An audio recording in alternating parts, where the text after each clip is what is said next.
Hello everyone, welcome to the stream. I hope you're all doing okay today and that you are ready for some more The House in Fata Morgana.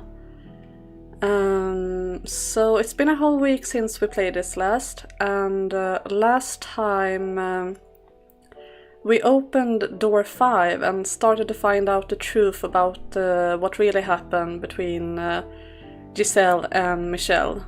And it's quite different from the 4th door, which was a lie. The misunderstandings just piled up, and it ended with Michel basically chasing Giselle out of the house, screaming in terror. And now the poor girl is remembering her past, and that's where we're gonna start today. First things first, I hope the sound is okay, because I realized when I checked my VOD that some of the sounds I was making disappeared because my noise reducer apparently was very good. So I have changed the settings there, so I hope everything will be fine and that it will pick up more and not tamper too much with the rest of the stream. So if the sound is weird, please tell me so I can fix it. But hopefully it will be fine.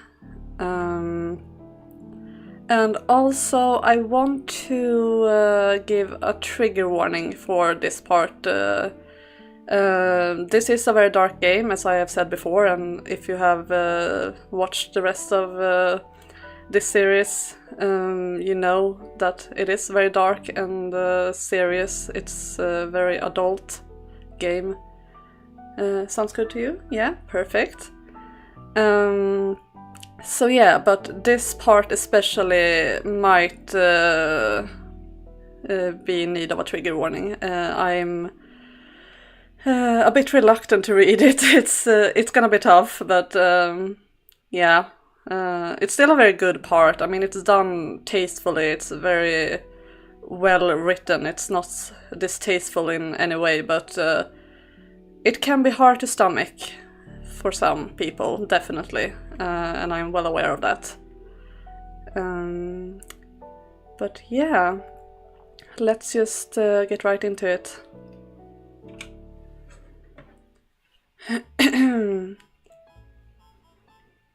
Come over here, Giselle. Okay, may I ask why you asked me here so late at night, master? Oh, I just wanted to have a little chat. Care for some wine? Come closer, and I'll pour you a glass. I had this wine imported from up north. They use a very hard water, and I like it rather tart. So it leaves quite a lasting impression on your tongue. And yet, it goes down so easily, you just can't seem to stop. What do you say? Have a sip? Or does your expertise as a trader allow you to evaluate a wine's quality without tasting it? No, but, Please, Giselle, don't trample all over my good graces. Very well then. I will have a sip, master, but no more.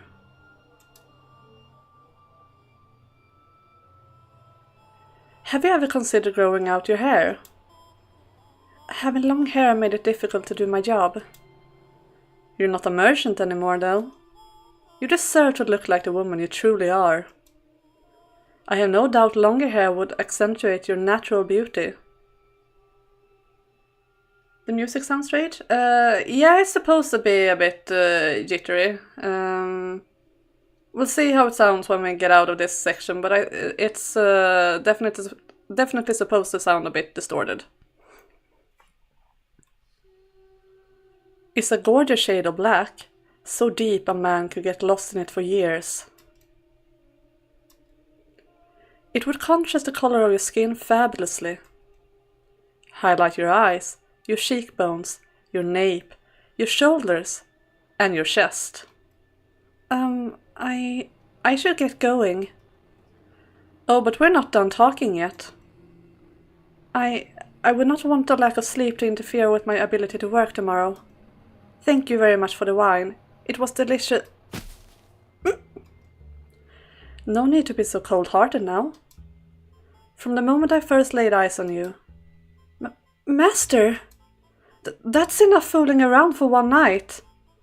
Now, don't be afraid. I wouldn't do anything to hurt you. I simply want to express my love. Oh, he is disgusting. Oh, guys, this is hard. This is definitely... Let go of me. I only came here to work, nothing more. The first time I saw you, I thought it would be a tragic waste to leave you to wither away working at some little street side shop. Stop! You can't tell me you didn't know a merchant girl had no place in a house like this, even as a servant. There's only one reason you would be allowed here. No, I swear, it never even crossed my mind. It would seem you're more innocent than you look. But you figured it all out by now, haven't you? No, let go of me! Stop this! Keep your voice down. Do not shout, Giselle. If anyone were to find out about this, you would be the one shouldering the consequences, not me. But you're a maid, and I'm the master of the house. Whose word do you think holds more weight? Don't worry, I won't do anything to hurt you. I promise your family will be exceptionally well taken care of. Your mother will have the comfortable life you wanted for her. But you know what will happen if you raise a fuss and make a fool of yourself. Not only will your family not get any of our money, and not only will your sister not get to marry, you'll all spend the rest of your lives on the streets. How could you be so cruel? This is blackmail. Blackmail? For a merchant's daughter, you don't know much about trade, do you? Then let me give you a little lesson about market value. The goods you're after, Giselle, are not cheap. Understand? Now, let me see that beautiful body of yours. Oh, guys. He was an older man, so I hadn't expected him to be very strong. But I couldn't break free of his grip, and I found myself entirely at his mercy. Beneath the gaudy outfits lay a hungry beast, and I was seeing the creature's true colors for the first time that day. The aging man ran his disgusting, slobbery tongue across my exposed skin. Everything he placed his hands upon withered away. Every piece of flesh he pressed his lips against putrefied, rotted, decayed, rankled. I trembled in revulsion, at which the man laughed, seemingly interpreting it as something else. I wonder what kind of place hell was. If hell's wardens only flayed and carved their prisoners, I would have preferred that instead. I would have rather been sliced into tiny little chunks and cast into the hellfire. I would have chosen eternal torment over being touched by this man another second. But I didn't get to choose my hell. Eventually, the man forced open the gates I had been holding fast, and spread his festering death inside me.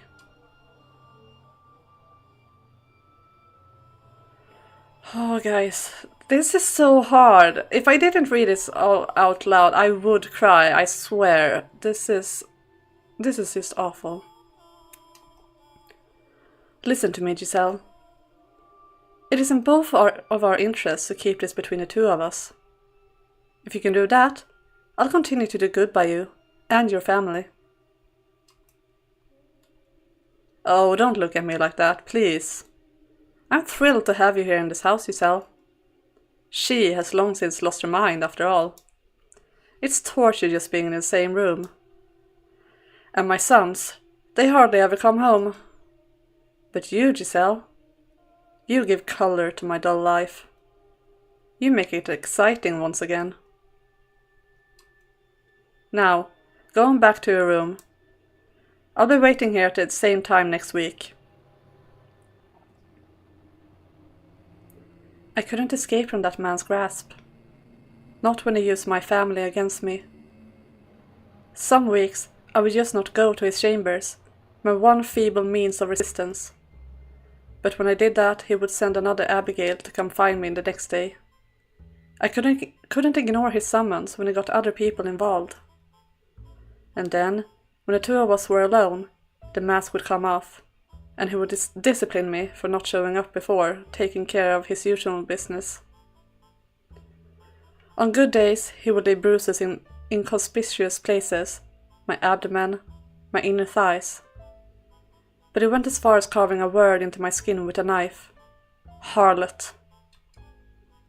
That was why I was afraid of knives. That was why I was afraid of men shouting. I wasn't even sure what to regret anymore. I was in far too deep.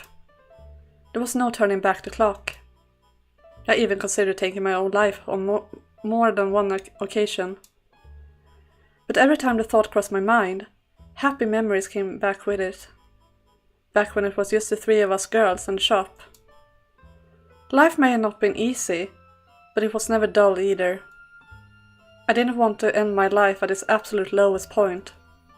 I wanted, if just temporarily, to go back to the way things were back then. That objective was the only thing that allowed me to keep going. When I was in his presence, I tried to convince myself I was merely an object. I had no emotions, so it couldn't hurt me. I was merely a vessel, a construct of flesh and bones. His hand couldn't reach my heart, for it was not connected to my body. Doing that made it a little easier to bear. But the reality was, it was impossible to completely sever my heart from my body. You're Giselle, aren't you? One day the mistress of the estate stopped me in the halls.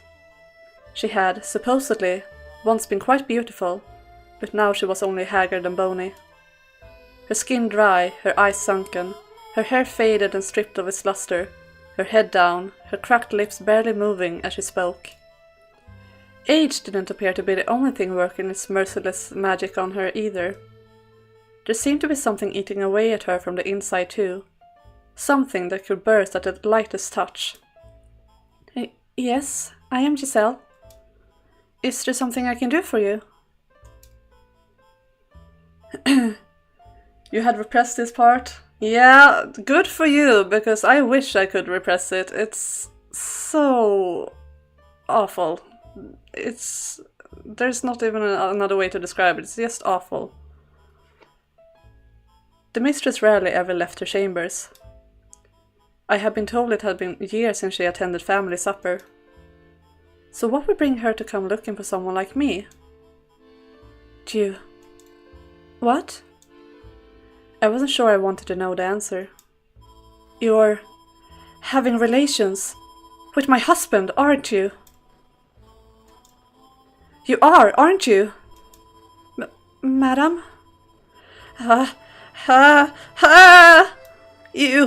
You wretched creature. She was telling me the truth. One of my trusty mates caught a glimpse of you through a crack in the door. She saw you with him, you filthy rat. You seduced my husband. You devil, you conniving witch. You don't get it, do you? You don't realize how grievous your sin is, do you? Someone, anyone, restrain this girl. She's a demon, a devil. Tie her up and hand her over to the clergy. No, that won't be enough. A witch. You have to burn her bones, scatter the ashes, or she'll just come back to life. Yes, execute her, kill this woman. Burn the witch, seize the piece she's stolen from me. Cursed, it's cursed. This house is cursed. Not only has it taken away my daughter, now it's trying to take away my husband. Oh God, please shine thy cleansing light upon this house. I knew it would be a waste of breath trying to talk to her. She was not of sound mind. There was a madness in her eyes. I didn't even have to make a fuss about it. It happened all on its own. If there was no way around it, then I should have just done it myself after the first time. I didn't have the energy to argue with her, or to cry, or to shout. Before long, a crowd began to form around me, and a sobbing mistress, and in it stood him. I assumed he would just stand back and watch, but much to my surprise, he stepped in, with an embarrassed look on his face, to try to settle his wife down and convince her not to have me executed. Maybe he did have a heart after all. Or maybe he just wanted to save face. Regardless, instead of being burned at the stake, it was decided that I would be sent away to some remote forest. One of the previous Bollinger family heads had purchased a mansion there long ago, but it had been abandoned because of the stories people told about it. They said a cursed witch dwelt in the house. She had returned to life after being executed, and now skulked about in the darkness. It was a perfect place to banish a sinner. And so, accused of adultery, I was in a carriage on my way out of the capital the next day. I hope my mom and sister are alright. The two of them would believe in me, even if no one else does. The wooden wheels turned, carrying me away to that cursed mansion. Just a silent coachman and a single, solid passenger. Looking out through the window, I could see the city walls slowly fading into the distance behind us. I doubted I was ever set foot in this land again, ever crossed the Grand Pont again. It was a saddening reality, but at the same time, I felt a surge of relief. I had finally escaped from that house. I had finally escaped from that man. This sense of freedom slightly lessened the weight of everything else I was feeling.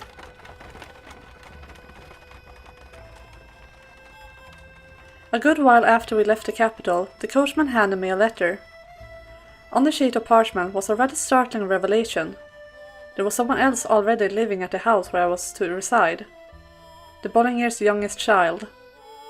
But the letter didn't say why he had been sent to the cursed mansion, only that he was there. Beyond that, the letter only made a single request, that I look after him, and not ask any questions. So I'm not just being sent off to the middle of nowhere. I still have work to do. If I look after whoever's at the mansion, then they'll do the same for my family. I don't have much say in the matter either way, I suppose. The carriage rattled and shook as it travelled the stony path, and bouncing around inside it, I resolved to take back my life. The peace I had once known, the cheerfulness I had lost, and to do so I would forget. Lock away my memories. Bury every terrible thing that had happened to me. Cast aside those memories, and find my smile once more. I have no idea who I'm going to find there. But they couldn't possibly do anything worse to me. I'll greet them with a smile, and do my best to build up a decent relationship with them. I figured, since the both of us had been banished to the same cursed mansion, there would probably be other things we had in common. And so, I would forget it all, and get my life back, get my smile back.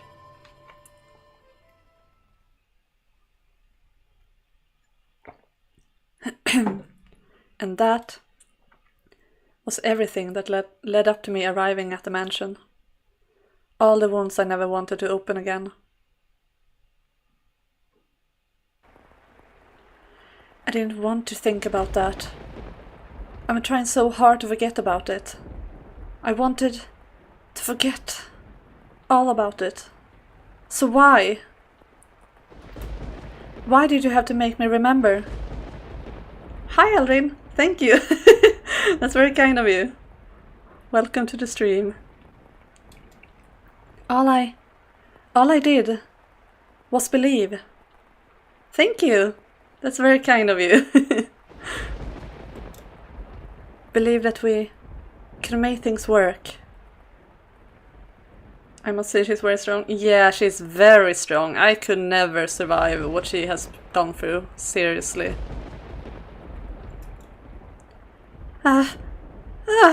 Why? How could you? God, I can't take it anymore!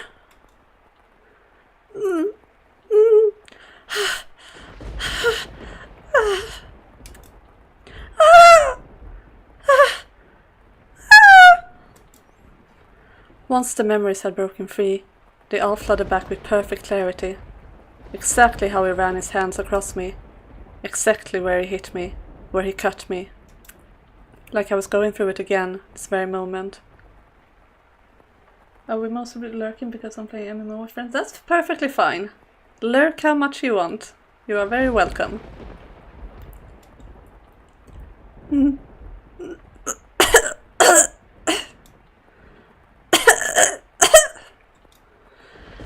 The rain was cooling me down on the outside, but so much nauseating heat had built up in my gut. I vomited all over the ground. I threw up, and I threw up, and I threw up until there was nothing left but bile. And when I had nothing left to expel, the strength evacuated from my knees, and I collapsed. I didn't know if everything was blurry because of the rain, or because my eyes had decided they were done looking at anything. The whole world twisted before me. Michel's no different. My attempts to get close to him, to always keep a smile on. It was all a waste. The look in his eyes was terrifying. Like he didn't believe in anything at all. So he probably wouldn't have believed me if I told him the truth. If he's convinced I have an ulterior motive, there's probably no changing his mind. Such a cold rain. If I lie down here and go to sleep, I wonder if all the warmth will eventually drain from my body, and then I'll decompose and become part of the earth. You know, that might actually be nice. I'd like that. I always thought I didn't want to die, that I wanted to go back to the way things were. But who cares anymore? I did my best after all, and that still got me nowhere. Cheer for Giselle was all just a farce. And when I'm dead, all my worry for my mom and sister will fade away with me. Oh God, I doubt you have a place for me on high. I am, after all, an unclean woman, and I've given up on living altogether. But even if I can't get into heaven, that's okay. I want release. The rain pitter-pattered down through the leaves overhead, chilling my skin. The cold spread through my flesh and into my bones, my heart and lungs and stomach, freezing me like a block of ice. My consciousness drifted away from me, and the world slipped through my fingers. More than fear, I felt relief. Utter black. And that, I was sure, was the end of me.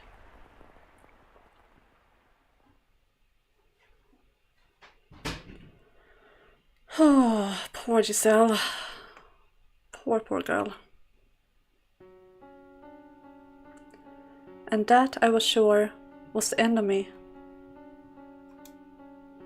I am, even now, putting her through a harrowing experience. Digging up the memories she locked away, the past she wanted to pretend never happened, and laying it all out before her once more. But I must get her back to who she once was, even if it means forcing her to endure this. She must remember everything. Because I need to know. Why did she become the maid? And what secrets does this house hold?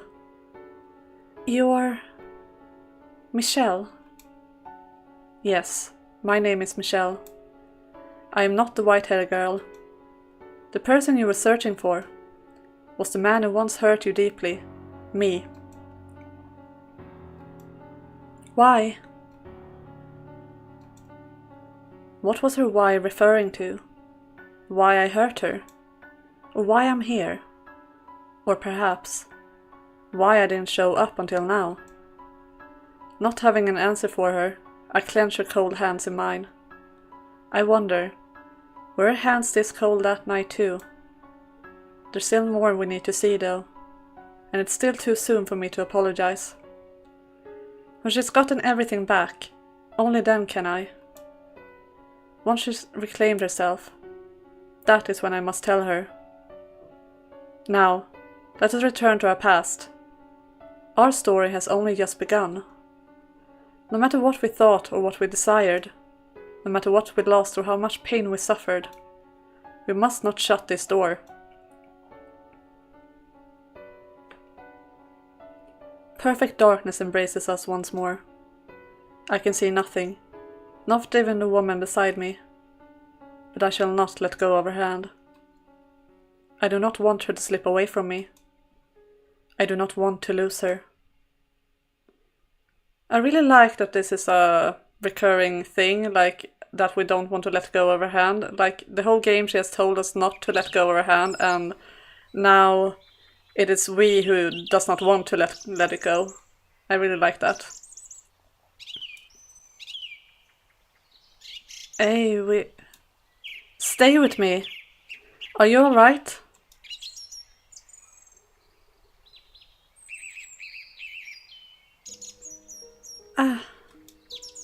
Oh, thank goodness, you're awake. How's your head? Can you see me? What? You had me scared silly there. I thought I might have lost you for good. I'm really glad you're alive. Where am I? And who is this man? What was I doing? You feeling up for any food? I can whip up some porridge for you right quick. I was in the forest. It was raining. Before that, I was at the mansion. I feel sick, like there's still something in my stomach. No, thank you. I don't want anything. You really should have something. You need to keep up your energy. Unless you want to conk out again in an hour. Sounds good to me. I'd rather never wake up at all. You're not in the highest of spirits either, it seems. All the more reason to get something warm in you. Please, have something. I've got some milk on the fire. I bet you can handle a cup of that. You start losing all hope once the cold gets that deep in you, reaches down to your core. Take me at my word, please. Just one sip. You feel like a whole new gal.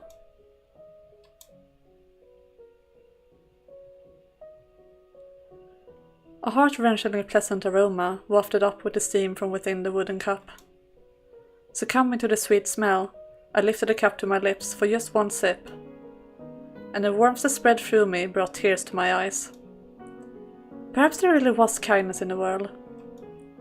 A ripple spread across the surface of the milk. I heard a gentle sigh come from the man beside me, after which he said with a smile, You should take it easy for the day.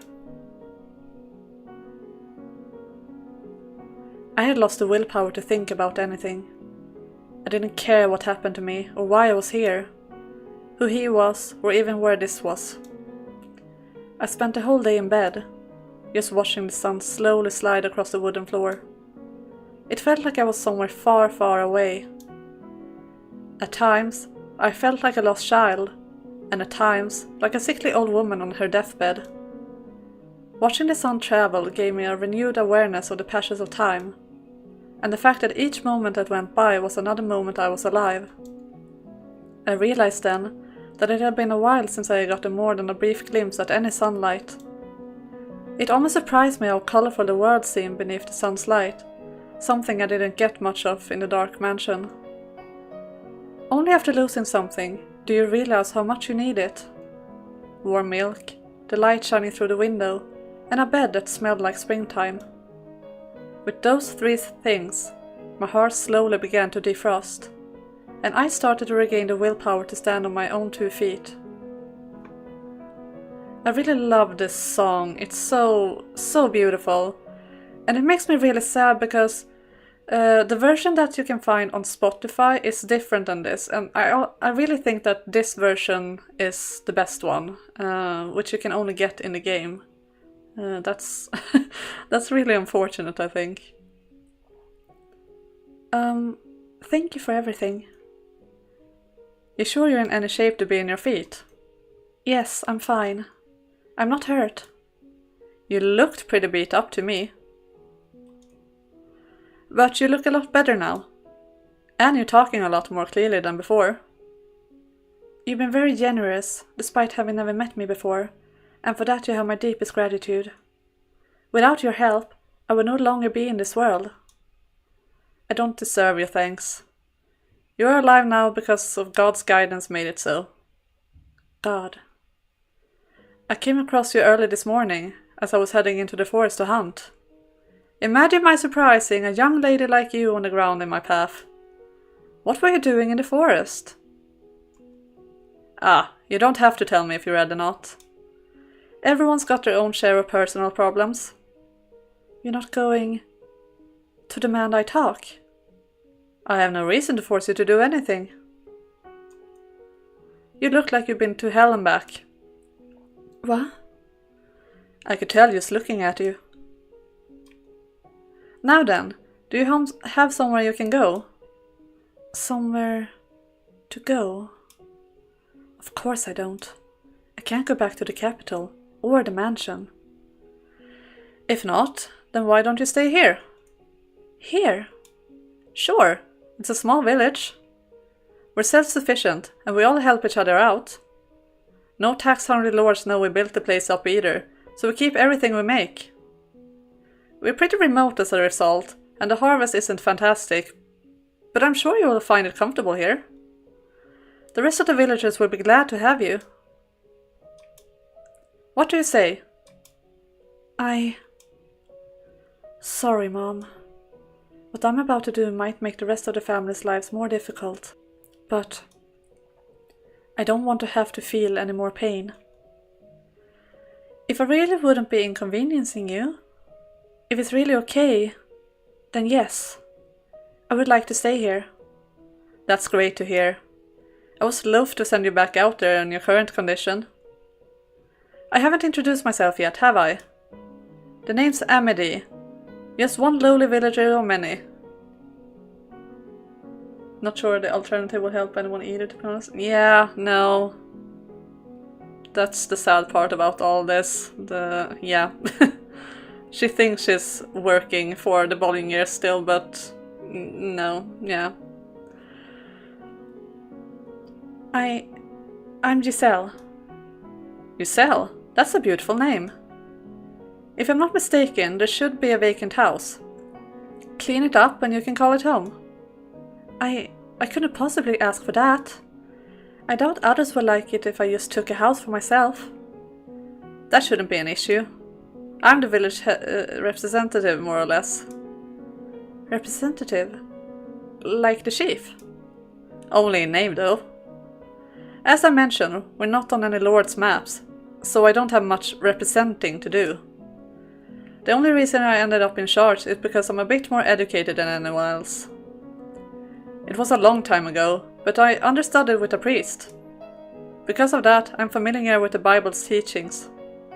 So, rather than a chief, the people of the village look at me more like a priest. Wouldn't be much fun if the church found out about that. They're liable to think I'm acting unordained. Then, you believe in God? That's quite a question. Of course God exists. He's always watching over us. That's why you survived. Because he protected you. I understand that your faith can waver when you're going through times of tribulation, but those are the times when it's most important you keep sight of who you are. Right. Now, you get some rest. Tomorrow I'll show you around the village. Thank you. I truly mean it. I really, sincerely appreciate everything. Don't mention it, Giselle. This is your village now too, so you don't need to act like a stranger anymore. Okay.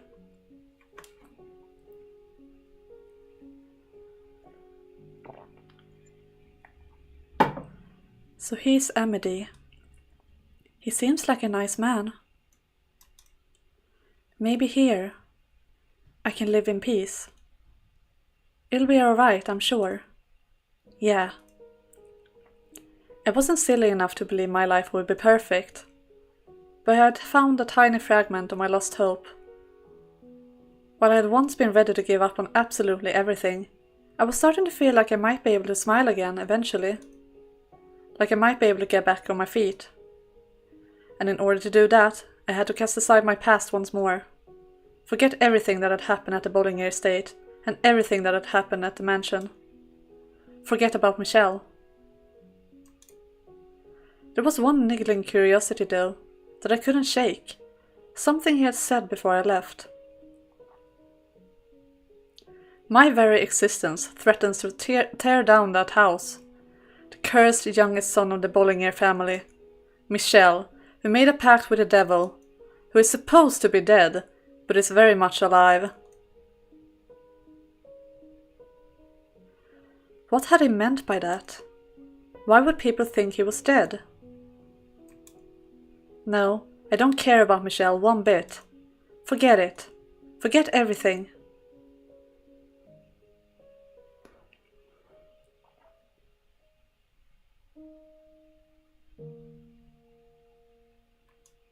The house was, as it had always been, wrapped in a thick silence. Giselle's shadow, which had been lurking in the halls for about a month, was nowhere to be found.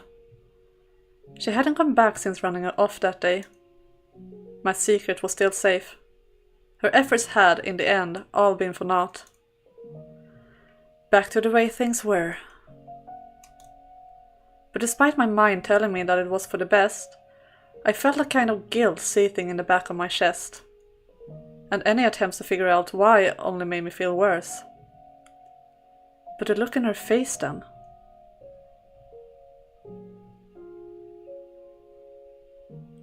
Please, hear me out.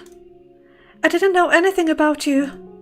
I wasn't sniffing around or trying to bring you any harm in any way.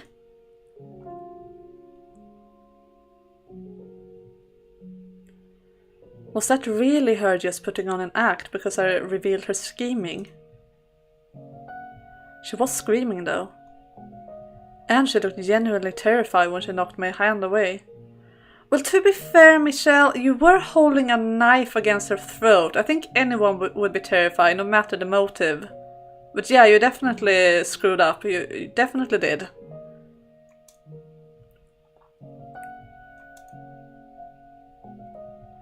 I'm not falling for anything. I feel like I know that frenzied panic. Something doesn't add up.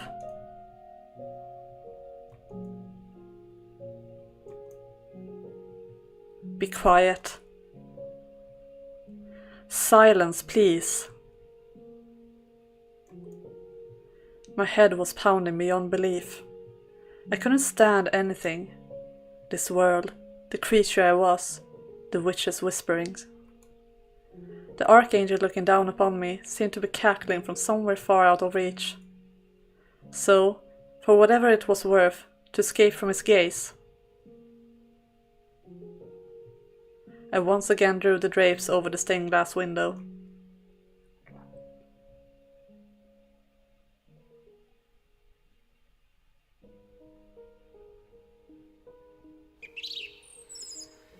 Wow, it's someone new!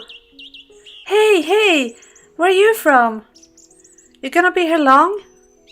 Are you?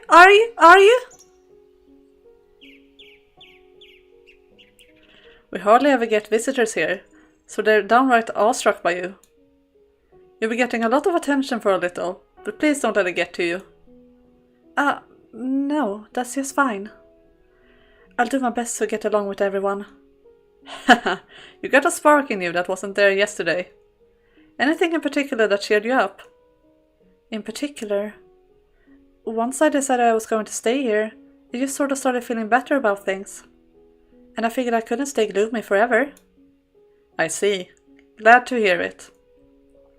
And it's all thanks to you, Amity. keep thinking me like that and my cheeks might get stuck red. In any event, I said I'd show you around yesterday, so how about we do that? Lead the way! That said, we're a modest little village of about 100. Everyone knows everyone. For that size, it looks pretty big to me. Amity taking the lead, we walked through the village, passing by crop fields and milk cows, presumably shared among the villagers. Houses were scattered across an area that seemed far too large for only 100 people. Actually, getting a better look at them, the buildings were dilapidated, looking more like ruins than residences. Once upon a time this was a city, rather than a village. When your ancestors lived here? Oh no, we were drifters fortunate enough to come across some decent looking land, so we stuck around. How do you know what it was like before then?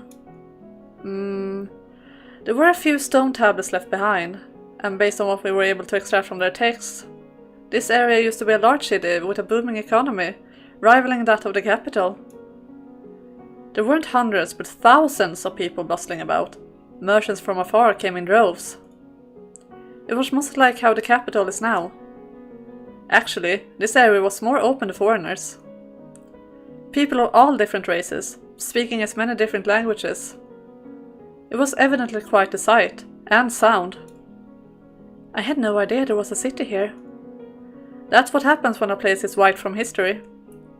I cannot tell you how reliable the tablets are, but if you take them at their word, this city lost everything in just a single week. What?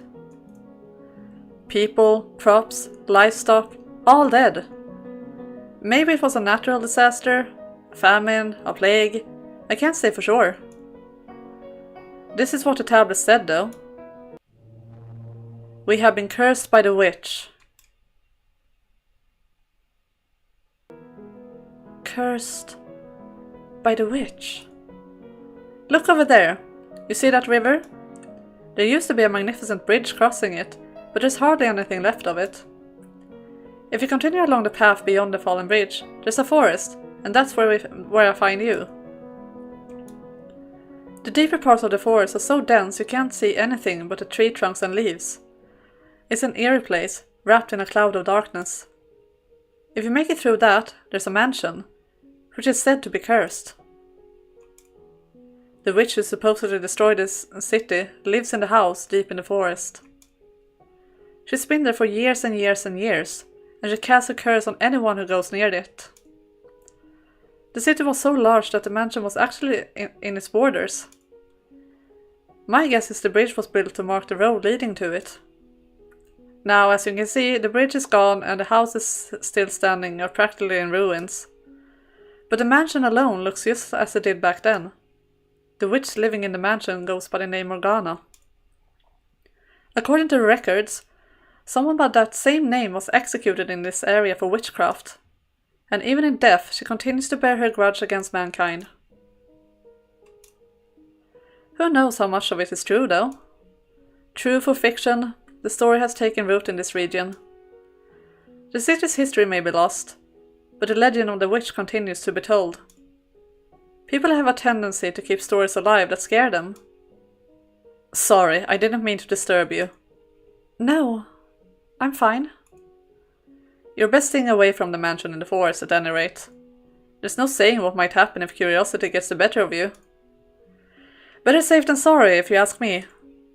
Aside from the mansion, this is a peaceful village as you will find.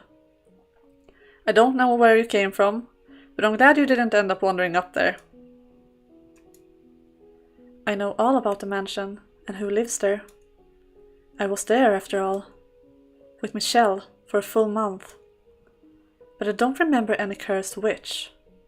Just a man with a bone-chilling glare. Maybe the rumors about a witch living there were spread by him. Or perhaps even his family. I could see them doing that. But none of that matters to me anymore. I'm never going anywhere near that house again.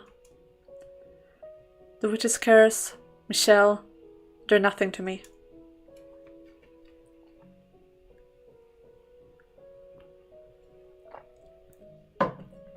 With nowhere else to go, I ended up in this small village. There was no denying that there was very little to speak of here, but I found peace in that nothingness. I couldn't have been more blessed that such a kind man had found me and welcomed me into his village. The village ran entirely on its own crops and livestock. They had no currency, merely bartered among themselves. Coming from a merchant's family, everything felt so new. I had never ploughed a large plot of land, milked a cow, or used a loom before. At first I wasn't sure what to think, being such a departure from my lifestyle in the capital. But over time, I grew more comfortable with my new life, and the people of the village started thinking of me as one of them. Come on, Giselle, come play with us! We're playing hide and seek today. Can't, sorry, I'm spinning yarn. You can do that later. Come on, play with us. Stop that, don't pull on my skirt. Oh, alright, you win. When I'm done with this, I'll join you. And no ditching, we'll be down at the square, okay? Got it, see you there. The kids have taken quite a liking to you. Ah, Amity. You think so? They've been incredibly lively since you arrived. Children are more sensitive than adults. Sensitive? They're very perceptive of how others are feeling. If you begrudgingly play along, they'll pick up on that quickly. You like children, and that's a wonderful thing. There's not a good woman in the world who dislikes children.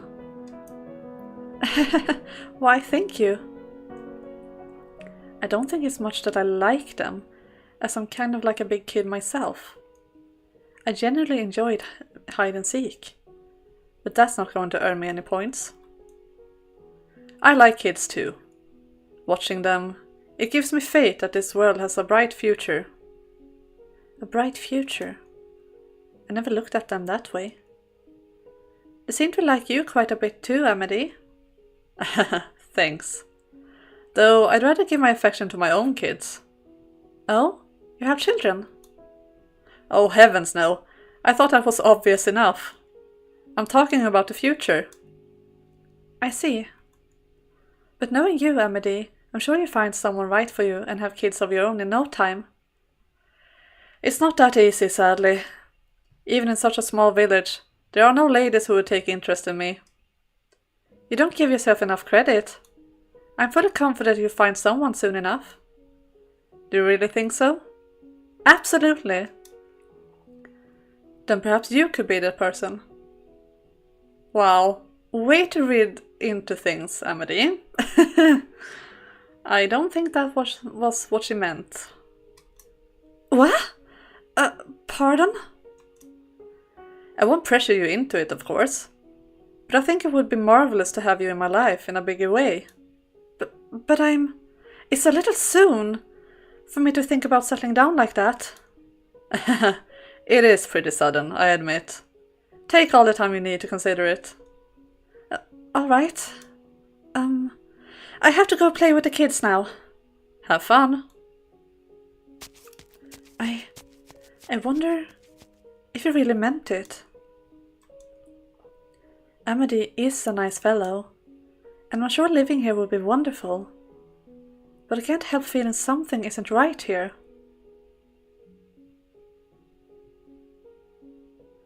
Why am I thinking about him, now, of all times? That man has no redeemable qualities, not one. As it turned out, Amity was serious about his proposition, and he brought it up every time we ran into each other. I mean, he's kinda hot. Yeah, Michelle is definitely kinda hot. You said it, not me. But yeah, agreed. Yeah, definitely. Also, he said he would back off and like, oh no, I know it's sudden, blah blah blah. And now he's just pestering her about it. Like, dude, she said no. Seriously, I hate guys like this. Unable to give him an answer, I found myself constantly apologizing to him. Soon, winter started giving way to spring. On a day when the air still had a brisk winter bite and budding seedlings battled to break through the earth, the seams holding the village together began to come loose.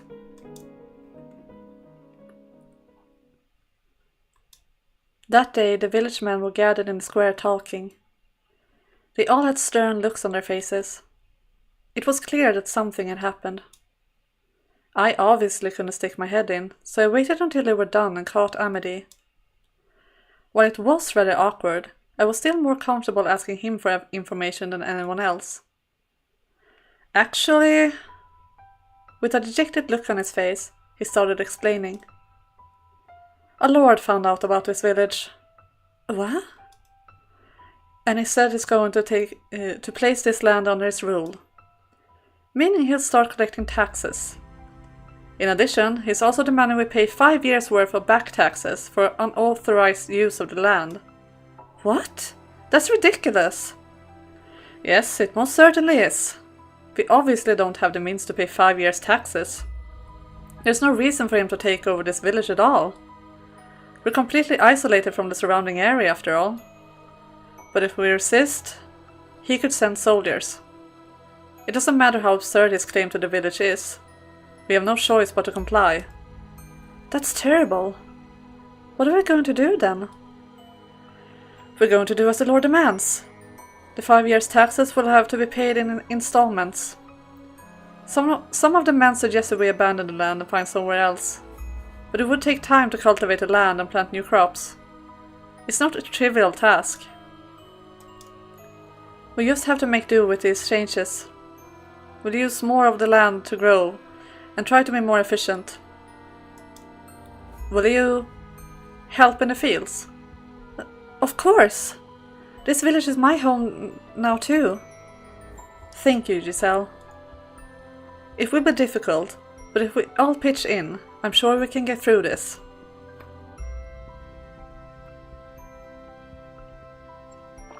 I thought the same thing. If we all work together, we can make it through this rough patch. But the collection of taxes brought more than just a burden for everyone to share. It brought emotional strain and conflict to the village too. Your family has more hands to work the fields. I have a sickly child. Do you expect him to work any harder than he is? I know you're hiding grain in your cellar.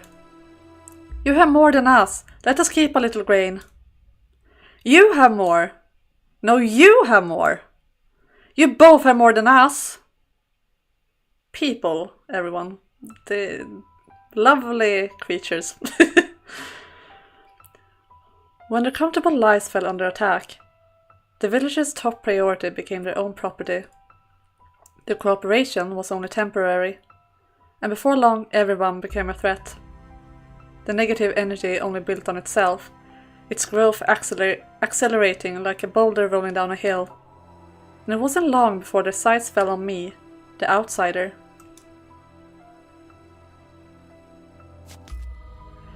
Come on, get moving. Ow! Stop that!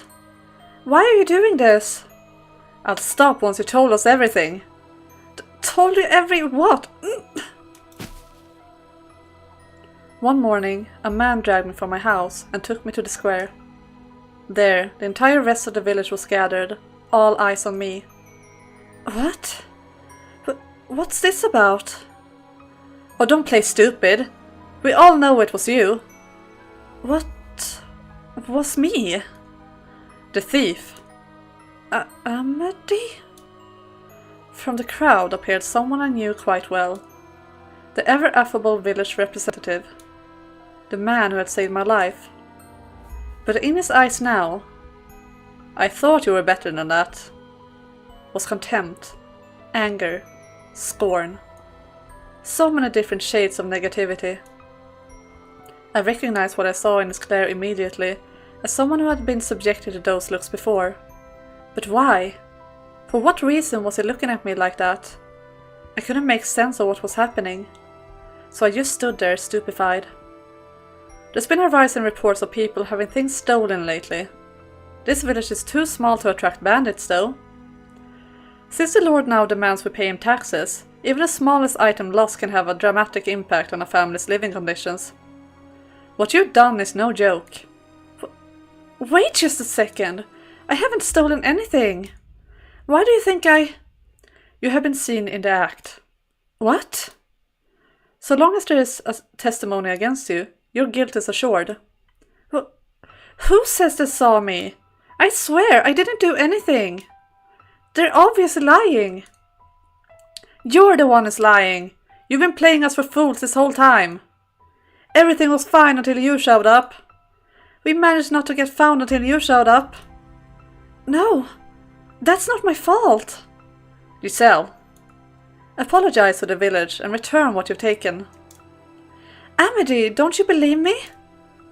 There were multiple witnesses. Several different people saw you stealing. I know these people long enough to be family, and I trust them like family too. They're not liars. But no, they're framing me. I didn't steal anything, I swear. Framing you? Now you want to push this on us, woman? Unbelievable! Have you forgotten we welcomed you into our village? Amity, please believe me. You of all people should believe me. You've been avoiding me of late, haven't you? Oh my god, dude. I wanna punch him. I wanna punch him so hard. I have read this before and I still want to punch him. What? Because you had something to hide, correct?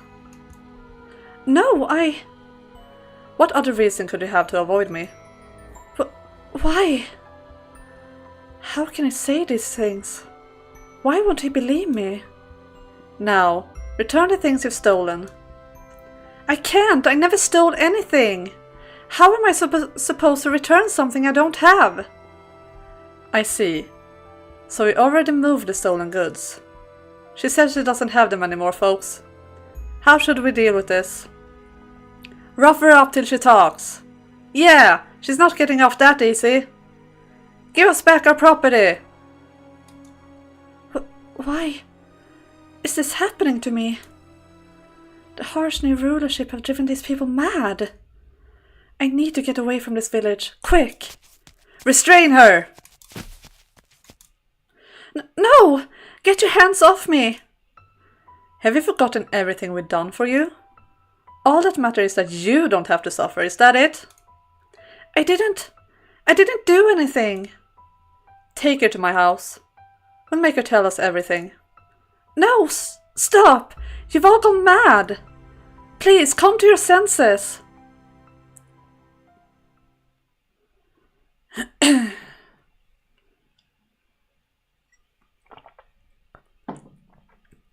With men on all four sides of me, I was dragged into Amity's house. He sat coolly in a chair, and he shoved me up to my knees before him. I'll ask you this one more time, Giselle. Where did you put the things you stole? And I'll keep giving you the same answer. I didn't take anything from anyone. Please believe me. Do you swear, with God as your witness? I do. I swear with all my heart. You don't actually believe her, do you, Amity? She not only sold us out to the Lord, she's now threatening to make our lives downright impossible. Again, that's just a coincidence. Listen to me, Amity. Thus says the Lord of hosts, the woman hath committed 3 sins. She has lied, she has stolen, and she has betrayed her fellow man. Why are you doing this, Amity? You were such a good man. I am deeply disappointed in you, Giselle. As much as I don't want to do this, I have to get the truth from you. Amity. Of course. Why didn't I see it? I'm still just an outsider to them. Why would he believe a stranger's word over the word of the village, his family? The water. What? A man set a wooden well bucket on the floor in front of me. In it wasn't clean water from the well though, but grimy, murky wastewater. I reflexively turned my head from the stench, but a man behind me grabbed me by the hair, and before I had a chance to realize what was happening, the world around me went brown. Ah!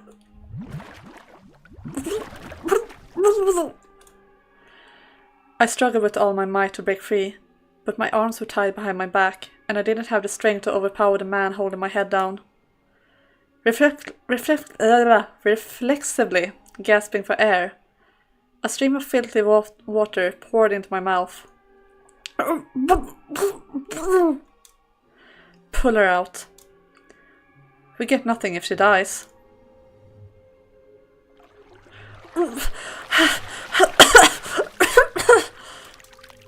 Put her back in. And keep at it until she decides she's ready to talk. No!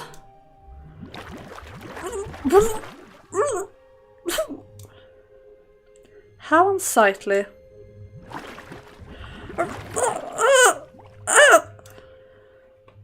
And to think I ever considered marrying this woman. Oh my god, dude, you are so salty. Oh, I am so angry. My god. Stop! We can stop whenever you want, Giselle. You just have to tell us the truth. Please!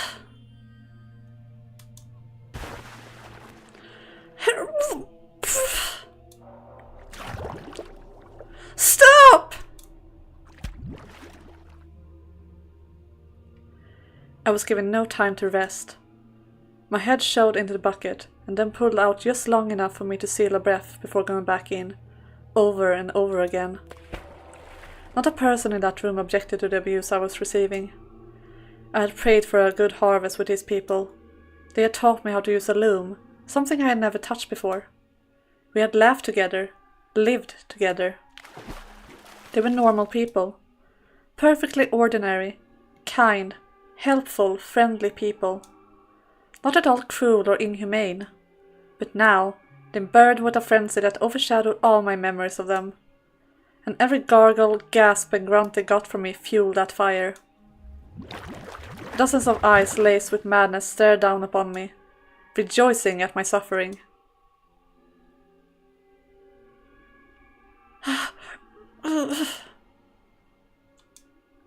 My consciousness was slipping away from me. I thought I could hear laughing and chattering, but it all passed through my ears as mere noise, nothing I could make sense of.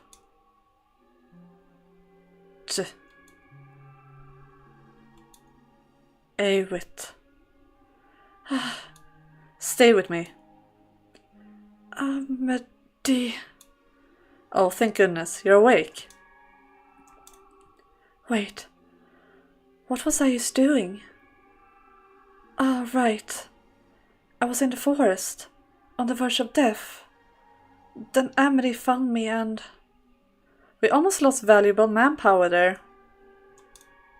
We were just discussing what to do about you, Giselle, and we decided to make you a village property.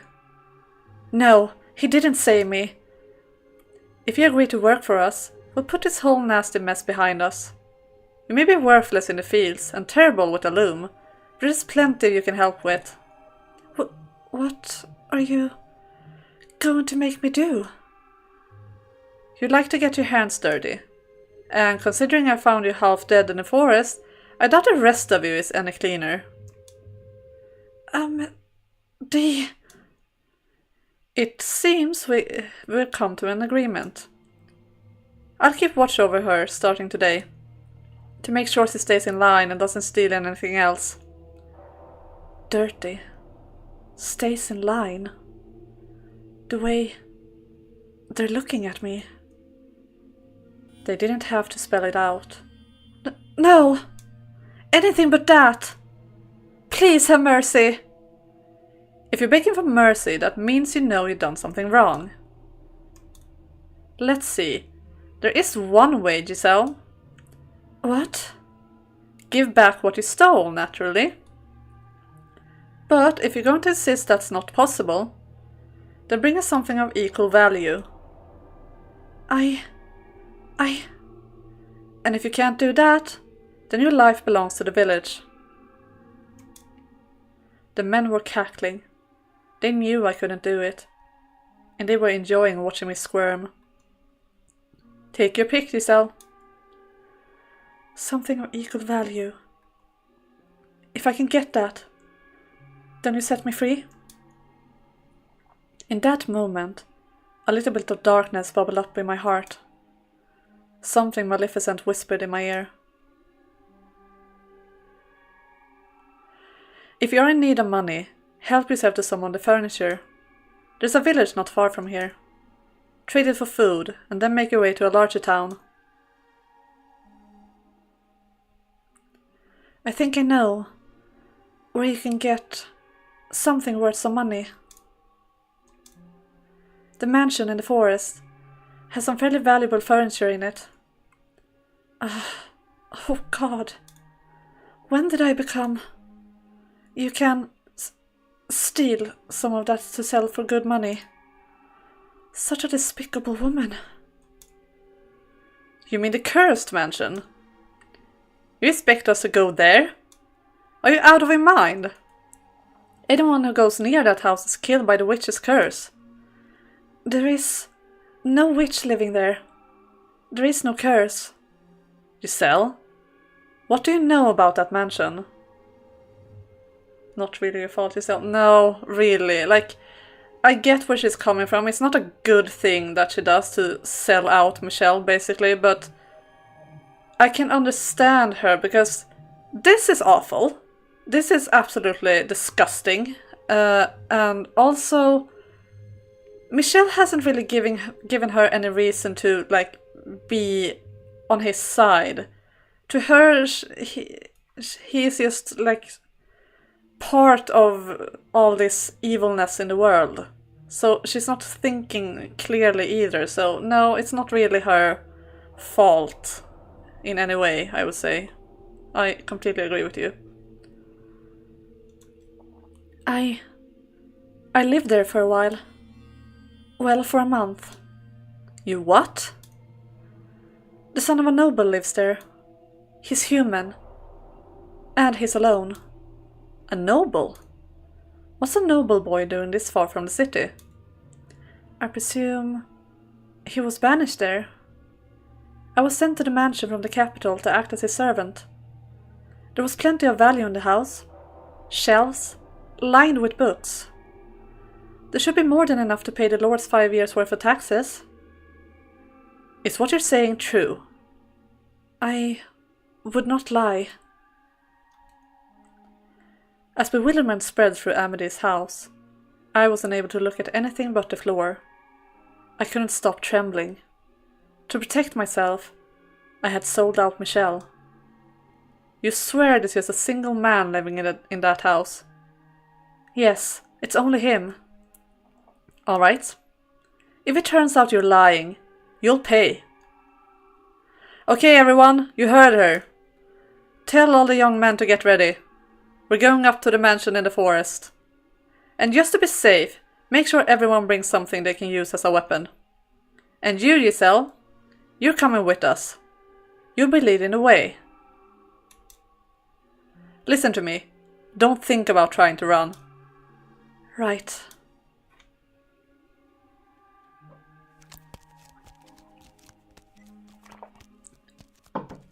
This kind of makes me think about Beauty and the Beast when Gaston and the crew are marching towards the castle. Sort of the same vibes here. On the cusp of springtime, I found myself trekking through the dreary forest I had thought I would never set foot in again. How had I ended up here? How come I could never manage to avoid getting myself in these situations? And who would have guessed that my reason for returning to the mansion would be to loot it? I prayed for God to show even a little mercy and ensure Michel wasn't around, though I knew the chances of that happening were almost zero. After several hours of walking, we broke through the thick woods and the mansion appeared before us. Like its surroundings, the house was bleak and uninviting. Even the midday sun seemed disinterested in shining its light upon it. Despite on the surface there not being much of anything impressive about it, the entire mob stood speechless before its overwhelming presence. But the men had weapons, and they were fueled by avarice, which gave them the courage to approach this place they wouldn't normally otherwise. Door won't open. I think it's barred from the inside. It would seem someone really does live in this cursed place.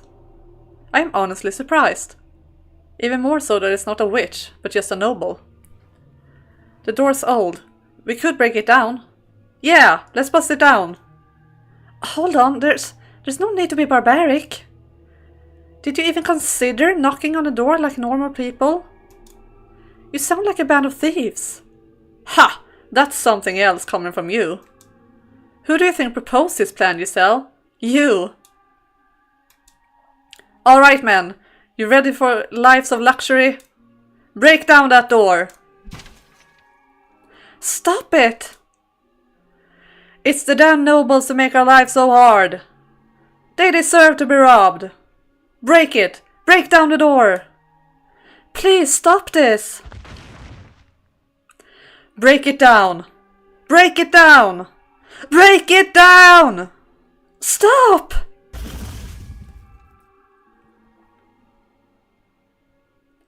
All their repressed emotions detonated. They battered the door again and again and again. And in a few minutes' time, it was on the verge of collapse. They shouted and cheered and hooted like madmen, as my peaceful life came crumbling down around me.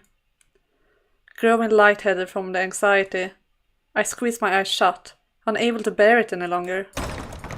The deep groan of a door opening echoed through the forest. It would seem you are not aware whose house you're trying to break into. The world went silent, like time had come to a stop. No one could manage to say a word, only stare at the man who appeared from within the mansion. Surely you know what this place is called. Beneath the dazzling midday sun, he had bone-chillingly alabaster skin and long, nearly translucently pale hair. So surely you came prepared for whatever you would find. And his eyes were like two blazing infernos staring out across the mob. Look at him, he is gorgeous, guys. I need to take a picture, sorry. Paparazzi lolly is out again.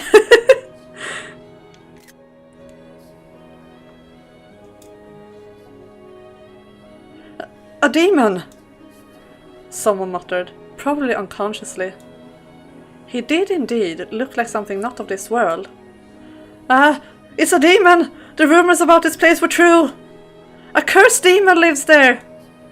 Demon? Him? Michel? No, he's not cursed. Indeed, I am cursed! The witch's curse is real. I have inherited it, in its entirety, as well as her purpose. A witch, a demon, a spirit impure. Call me whatever you wish, for the truth shall not change. I carry within me an eternal curse. Behold my flesh, pale as the moon. No red blood flows beneath the skin as it does yours. Behold my hair, utterly devoid of colour, offered up to the devil as part of our pact. Behold his crimson eyes, a symbol of the lifeblood spilt at my hands. I shall bring calamity upon you, as the witch of legend. Never-ending famine, plague, catastrophe, suffering for generations. Until the moment of your deaths, you shall regret ever coming near this place. No! Have mercy! It was that woman. She brought us here, tempted us with promises of wealth. Deceived us, told us to pillage this house. We're innocent. Amity, please have mercy on us. Give her to me then, as an offering. Absolutely, she's yours. Torture her however you please.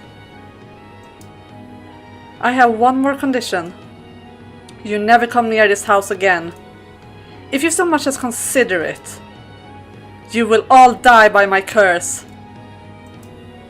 I swear it, we won't return. Run! Get out of here! Without so much as a glance back, the villagers scrambled into the forest, and Amity, the man who had rescued me that night, went right along with them. Is there any kindness in the world? I wasn't sure what to think anymore. Don't think I'm helping you. His voice rained down on me, but I couldn't lift my head. There was such a gaping wound in my chest. I had no idea what questions I should be asking anymore. Good move, Michel. Yeah, definitely. It's very creative. What I should be angry about. What I should be sad about. Not even the first clue. Look at me. Look at me, Giselle. Tell me, is it true you returned to the mansion to plunder it? That you brought those men here to rob me of my valuables? Answer me, Giselle. I kind of need to take a picture of this too because he's gorgeous. I'm sorry guys, but seriously, look at this man. My God. Yes, it's true. I persuaded them to steal from you. Are you really so desperate for money that you resort to looting? Just how low will you go? Not only did you seduce my father, not only did you go digging around for information about me, you brought a mob to this house. And they were armed too. Were you trying to get me killed? Answer me, Giselle! Not even going to defend yourself. Your scheme failed, so we retreat into silence. Oh, for God's sake, you sicken me. I'm done with you. I'm done. Leave this place and never show your face here again. As he shouted at me, and I stared into his fiery red eyes, a somewhat inappropriate thought crossed my mind. Huh, so we can get emotional like anyone else. And my heart, stripped raw and cast out to sea, finally sunk deep enough to be crushed by the pressure. Me. What? If you want me gone, then kill me. You can do that, can't you? You can use your curse to kill me, can't you? Then do it, right here. Use your power. Take my life. And if you don't want to do that, stab me with your knife. Kill me. Kill me. Kill me! What? I'm done. I can't take it. I'm through with this whole world. No one will believe anything I say. No one cares one bit about how I feel. They just walk all over me, laughing. Why? Tell me why. Why is this happening to me? I never stole anything. What are you talking about? I tried my best to look happy. I thought everything would work out if I could keep smiling. I believed that I would make things better. But nothing ever got better. What did I ever do? Tell me, what did I do? But you... All I ever did was believe. Try my best to survive, to always wear a smile. But if everything's going to be my fault, and I have to deal with that for the rest of my life, then I'm done. I don't want to live anymore. I don't want to live in this world anymore. Calm down, please. I don't follow what you're saying. My understanding is that you decide money.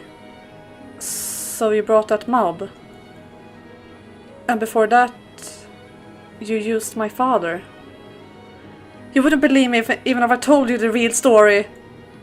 You'll take your family's word over mine. You don't have any idea what I went through there. How hard it was just to keep myself together. What? I never wanted riches. All I wanted was a decent enough wage to allow my family to live comfortably.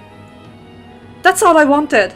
But that man, he used my family against me. He made me...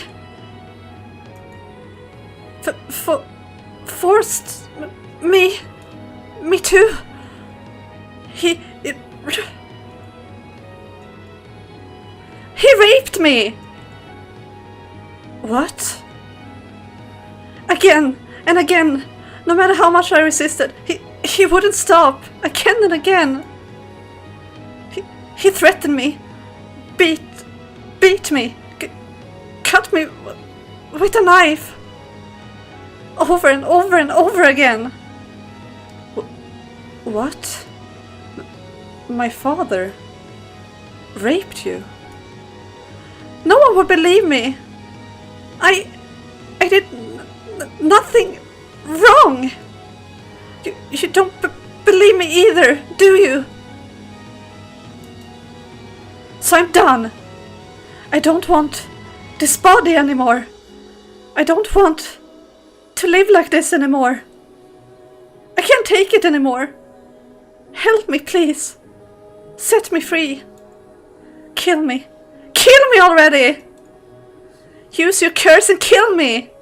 Kill me! Ah! Give me a moment. I need time to process this. You can do it, can't you? Then kill me already! Kill me! Kill me now! Kill me. Damn it! Give me time, so we can talk this through. I want to hear everything, from the beginning.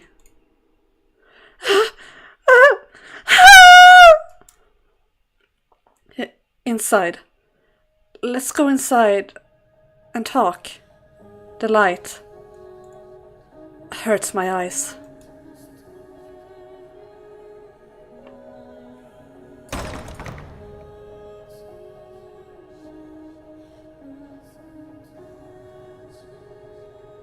That was a door I might have best let stay shut. Not knowing the truth would have been so much easier. I wouldn't have been made to shudder in disgust, hearing about the crimes of my own family. But if I hadn't opened that door, I would have lost everything. That day, after far too long, I finally let myself see the person in Giselle.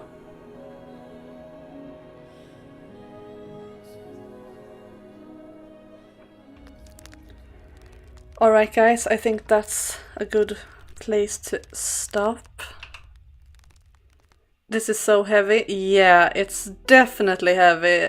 I mean, the game has been very dark and heavy this whole time, but especially this door is so realistic and so very, very human, and that's why it's so good as well, because it's really... it's so raw, it's so real, and yeah, I really love it because of that, but it's definitely heavy. I will be honest, it's been very hard to read this at points. Super well read by you, by the way. Thank you, I appreciate it. I did give it my all. As I said, I got very emotional. I could feel Giselle's pain inside me. Yeah, but I think this game, it's so beautiful because it's really handling trauma and like depression and all of those kind of dark, heavy emotions really well. It really never strays from its purpose. It's not like quote torture porn. It's just very human, all of it, and I really like that. Yeah, but we can be happy now because this was probably the worst part of door 5 with the start and now this ending. Now the next time we will read it will be a little bit on the lighter side. It's still the house in Fata Morgana. There will be tragedy because we're not done. We hit rock bottom, I guess. Yeah, exactly. We have hit rock bottom. We are going up from there. Then we're gonna get hit rock bottom again eventually, but at least next time we will get to have some rest from all the heaviness and have some actually very... I don't want to spoil for people who have not read the story, but there will be some very sweet and cute moments the next time we read, for sure. And that's also one thing I really love about the story. It's so dark and heavy at points, and then when you get hit with the happiness, it just feels right into your core. Like, you feel that happiness. It's like getting to drink after being thirsty for hours, and it's just a wonderful feeling, really. Or like seeing the sun after weeks of rain. But you will see what I mean next time. So the next The House in Fata Morgana stream will be on Sunday at 10 GMT. And the next stream will be on Wednesday, when I will be playing Bloodborne. The opposite is true, to be honest. Yeah, definitely. So yeah, Bloodborne on Wednesday, not Thursday as usual, because I have a doctor's appointment on Thursday, so I can't make it to the stream on Thursday. So we're doing it on Wednesdays instead. We'll see if I can manage to beat Amy this time. But yeah, thank you so much for watching the stream, guys. And if you enjoyed this, please like, comment, subscribe. It really helps me a lot. Yeah, I will see you guys next time. Have a nice evening. Bye!